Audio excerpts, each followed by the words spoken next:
اے ایمان والو، نہ تو اللہ اور رسول سے خیانت کرو اور نہ اپنی امانتوں میں خیانت کرو، اور تم ان باتوں کو جانتے ہو، اور جان رکھو کہ تمہارا مال اور اولاد بڑی آزمائش ہے، اور یہ کہ اللہ کے پاس نیکیوں کا بڑا ثواب ہے۔ مومنو،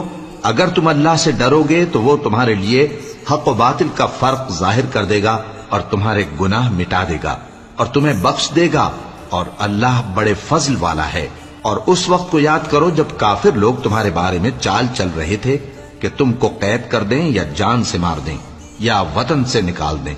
تو ادھر تو وہ چال چل رہے تھے اور ادھر اللہ تدبیر کر رہا تھا،